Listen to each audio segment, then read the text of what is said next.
arvaddan narazıdır, arvad getsin nə qədər namaz qılsın qəbul deyil.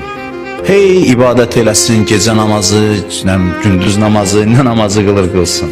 Getsin, öyrənsin o duaları filan, heç biri qəbul deyil. Fərqi yoxdur, kişiyə qadın bir-birinə zülm eləyibsə, onun əvəzində getsin məsciddə namaz qılmağa, özdə bilirsiniz şeytan neynəcək, o namaz bilirsiniz nə gözəl namaz olacaq. Evdə dava eləyib çıxıb, gedir məscidə namaz qılır.